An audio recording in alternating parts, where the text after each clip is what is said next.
ડભોઈ મિયાગામ કરજણ વચ્ચે પહોળી રેલ પટરી પર રેલ સેવાનો પ્રારંભ. ધારાસભ્ય અને વિભાગીય રેલવે પ્રબંધકે લીલી ઝંડી દર્શાવી. પશ્ચિમ રેલવેના વડોદરા વિભાગ દ્વારા પ્રતાપનગરથી ડભોઈ થઈ મિયાગામ કરજણ સુધીની નવી સ્થાનિક રેલ સેવાનો આજથી વિધિવત પ્રારંભ કરવામાં આવ્યો છે.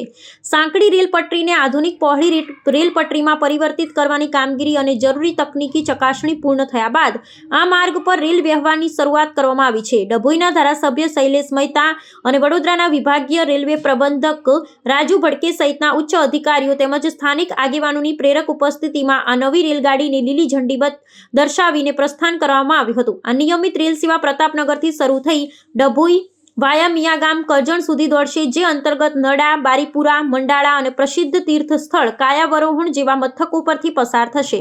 આ પરિવહન સુવિધા શરૂ થવાથી માર્ગમાં આવતા તમામ ગામોના નાગરિકો, રોજિંદી મુસાફરી કરતા નોકરિયાત વર્ગ, વેપારીઓ અને ખાસ કરી વિદ્યાર્થીઓ માટે ખૂબ જ આશીર્વાદરૂપ સાબિત થશે. લાંબા સમયની પ્રતીક્ષા બાદ રેલ વ્યવહાર પુનઃ કાર્યરત થતા સમગ્ર પંથકના લોકોમાં આનંદ અને ઉત્સાહની લાગણી જોવા મળી રહી છે. આ સુવિધાના વિસ્તરણના ભાગરૂપે વિસ્તારના સાંસદ અને ધારાસભ્ય દ્વારા રેલવે મંત્રાલયમાં અગાઉ રજૂઆત કરવામાં આવી હતી કે એકતાનગર તરફ જતી તમામ ઝડપી રેલગાડીઓને ડભોઈ ખાતે વિરામ આપવામાં આવે. આ માંગણીને હકારાત્મક પ્રતિસાદ આપતા આગામી દિવસોમાં ડભોઈ રેલવે મથક ખાતે નવા યાત્રી મંચનું નિર્માણ કાર્ય હાથ ધરવામાં આવનાર છે. આ કામગીરી પૂર્ણ થતાં મુસાફરોને ડભોઈથી જ ટિકિટ આરક્ષણની સુવિધા પ્રાપ્ત થશે ને મુંબઈ તથા દિલ્હી જેવા દેશના મહત્વના મહાનગરો સુધી પહોંચવા માટે સીધી જ રેલ સેવાનો લાભ મળશે. नमस्कार।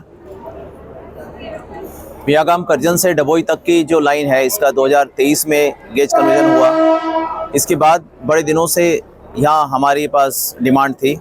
माननीय एमपी साहब, एमएलए साहब, इनसे हमेशा इसके बारे में चर्चा की जा रही थी कि यहाँ रेल सेवा शुरू की जाए। इस सेक्शन को स्ट्रेंथन करने के लिए और स्पीड बढ़ाने का कार्य चल रहा था, इसलिए कुछ इसमें डिले हुआ, बट काफ़ी अथक प्रयासों से, रेल कर्मचारियों के प्रयासों से ये सेक्शन रेडी किया गया और आज ये ट्रायल रन होके ये सर्विस जो है डभोई से दोनों तरफ जाएगी। डभोई से हमें मियागाम का रास्ता मिलेगा, मियागाम करजन का, और डभोई से ट्रेन प्रतापनगर भी जाएगी।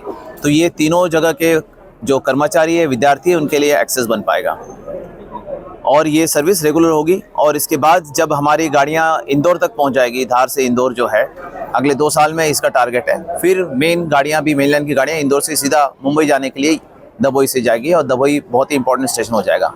साथ ही माननीय एमपी साहब और एमएलए साहब जो एक डिमांड हमेशा कर रहे थे और वो बहुत महत्वपूर्ण भी है कि डभोई से जो ट्रेनें आ रही है एकतानगर से, और डभोई में उनको रुकने का प्लेटफॉर्म मिले और गाड़ियाँ रुके और लोगों को टिकट मिले। उस डिमांड को माननीय मंत्री जी ने दिशा निर्देश दिया था। उस हिसाब से जीएम साहब ने आदेश पर अभी हमारा कंस्ट्रक्शन विभाग 2 नए प्लेटफॉर्म इस स्टेशन के लिए बनाएंगे, जिसपे फिर सारी गाड़ियां रुक पाएंगी। ये वर्क सैंक्शन हो गया है और ये कार्य बहुत ही जल्दी शुरू होगा। यहाँ से जो छोटा उदयपुर से ट्रेन आती है जी, बड़ौदा रेलवे स्टेशन तक जाती नहीं जी।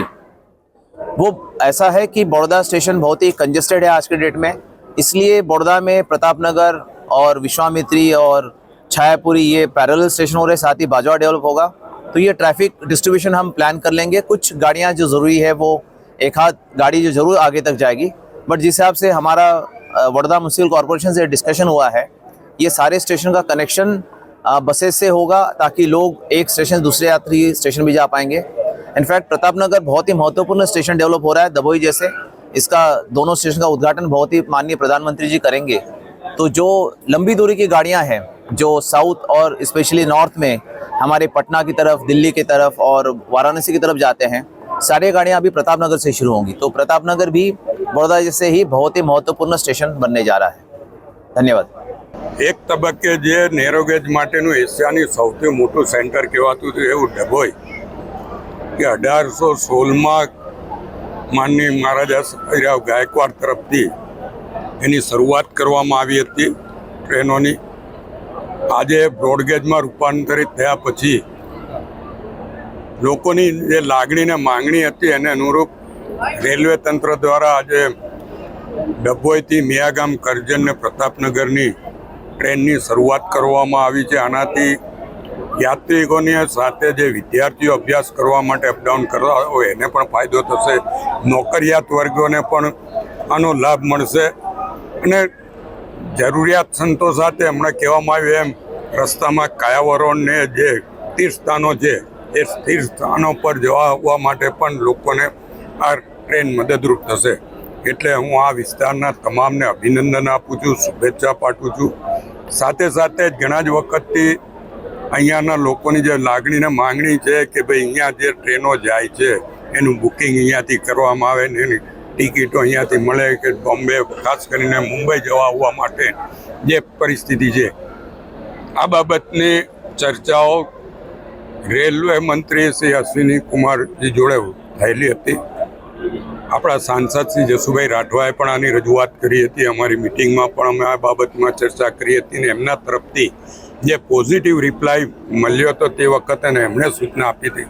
આજે DRM સાહેબે પણ માઇક પર એ સ્વીકાર્યું છે અને ટૂંક સમયમાં ડભોઈથી જે ટ્રેનો જાય છે એ લોકો માટે અહીંયાથી બુકિંગ થાય, એમની ટિકિટો મળે ને એમને ઉતરવાનું ને જવાનો પણ અહીંયાથી લાભ મળે એ વ્યવસ્થા થઈ જશે એવી ખાતરી આપી છે.